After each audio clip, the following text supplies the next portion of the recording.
become a doctor, you need 8 to 10 years of training. To become a teacher, you need 4 to 6 years of school. To become a psychiatrist, you need 4 to 8 years of training. But did you know that to become a field training officer, you are only required 4 hours of crisis intervention behavioral health training? Ridiculous, right? I know you sat in a classroom where a teacher have lectured you for 2 to 3 hours, gave you all of this knowledge, walked out of the classroom, and forgot everything your teacher said. Hi, my name is Elizabeth Wiggins, and I will be talking to you about the lack of training that the police have in handling people with mental disabilities. Krita Sherman, an author for Human Rights Watch article, wrote an article on September 12, 2019, entitled Policing and People with Mental Health Conditions. Millions of Americans have mental health conditions, including things like depression, anxiety, post-traumatic stress syndrome, bipolar disorder, or even schizophrenia. The vast majority of people with mental health conditions are not violent, and they do not break laws. But rather, they are more likely to become victims of violence themselves. Sad, right? The fact that their mind is unhealthy has victimized them.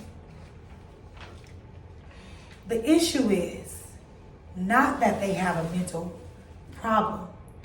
The issue is the people that's supposed to help them should be properly trained.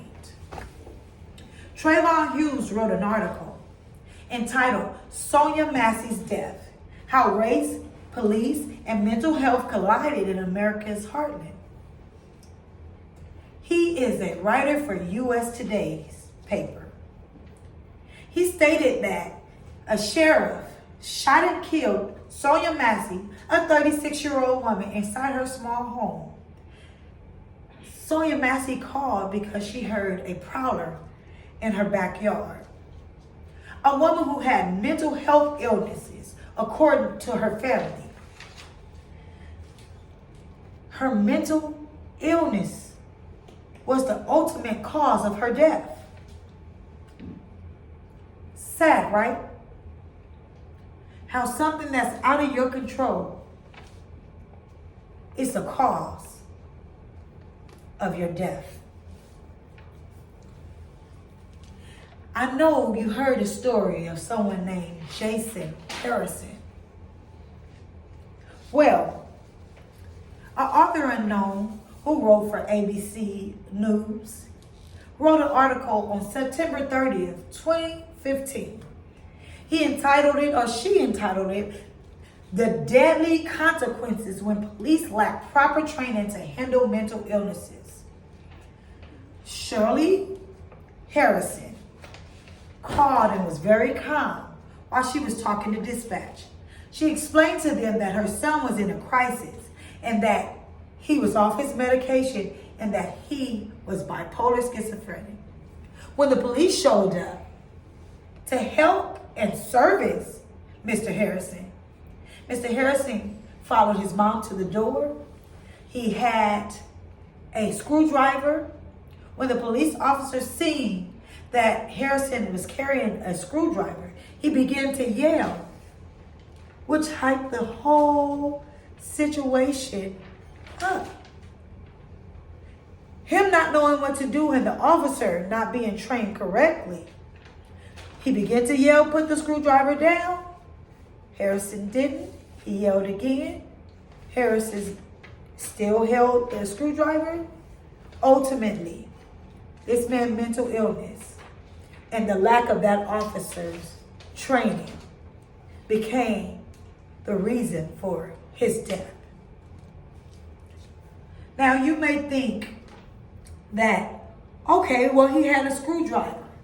No, they should be trained to de-escalate situations.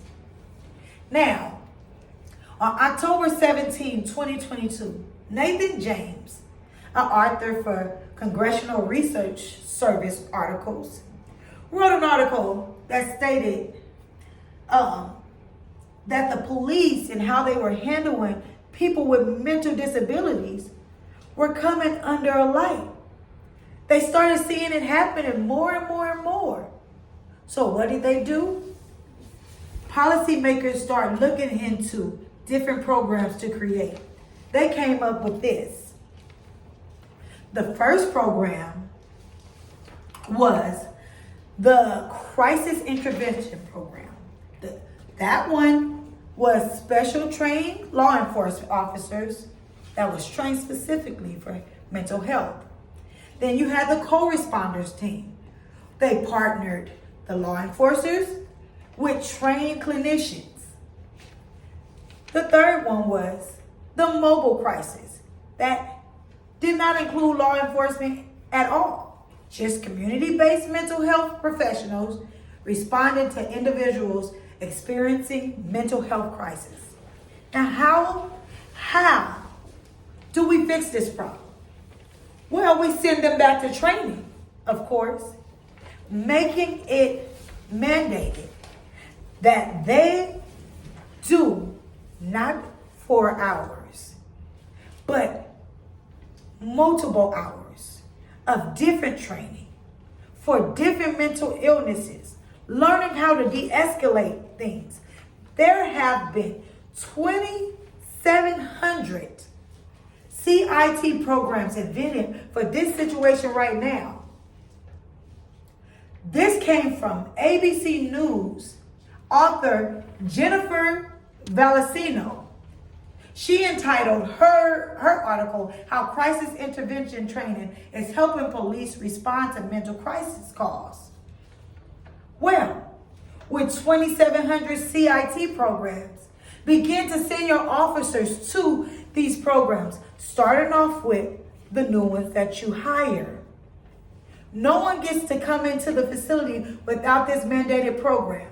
It needs to be multiple programs. They need to be able to do the work that's on paper and also go through field training, meaning mock trials of how these things would happen.